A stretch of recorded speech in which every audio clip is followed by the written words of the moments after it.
Bonjour, je vais vous parler de la polydactylie chez les Kobe, les cuits, plus particulièrement chez les cuits.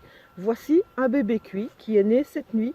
Alors, le nombre de doigts, vous voyez 3 doigts sur les pattes arrière, 3 doigts sur les pattes arrière, c'est comme pour le Kobe, et 4 doigts sur la patte avant. Donc ça, c'est une patte de Kobe, de cuit, qui est parfaitement normale. Ce n'est pas ça de la polydactylie. Je vais prendre un autre petit qui lui est polydactyle. Alors tout de suite on voit que les pattes sont beaucoup plus grosses.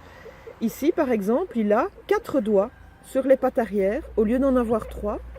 Ici il en a 4 aussi. Au niveau de ses pattes avant, 1, 2, 3, 4, 5, 6. Regardez le dessous des pattes. Donc ce sont des doigts qui sont bien indépendants chacun, qui sont bien reliés à la main. Donc je remontre, voilà une patte avant polydactyle. On peut montrer les pattes arrière s'il se tient un peu. Voilà, voilà. Alors ici j'en ai un autre qui a une autre particularité qu'on ne peut pas appeler de la polydactylie. Voilà.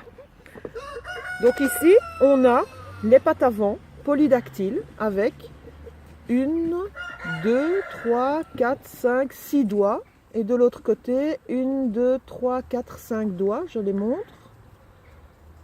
Voilà. Par contre, aux pattes arrière, bien qu'il ait 4 doigts, il a aussi une espèce de petit machin qui pendouille. On le voit de chaque côté. Ici, il en a 2. Là, il en a 1. Alors, regardez celui-ci. Il s'est pris quelque part. Il est enflammé. De l'autre côté aussi. Ce sont des petits bouts de doigts qu'on ne peut pas vraiment appeler des doigts. On a un ongle, oui. On a un peu de peau, mais vous n'avez pas d'os au milieu. Donc, quand vous avez ce genre de choses, si ça ne gêne pas l'animal, vous pouvez le laisser. Mais dans ce cas-ci, dans le cas de ce petit, il va falloir lui enlever.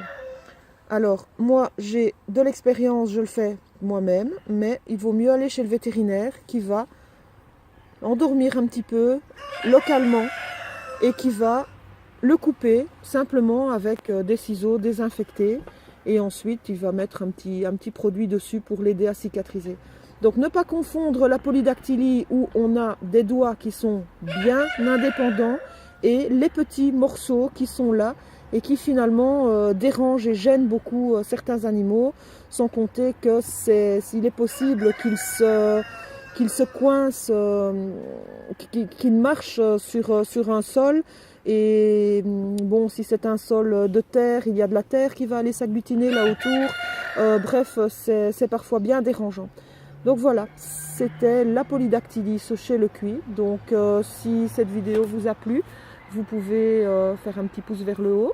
Vous pouvez vous abonner à ma chaîne pour avoir d'autres actualités et d'autres façons qui vous expliquent comment bien vous occuper de vos Kobe. N'oubliez pas non plus que mon site internet fournit de conseils en toutes sortes. Vous trouverez le lien dans la description. C'est kobe-calin.com. Je vous remercie. À bientôt. Au revoir.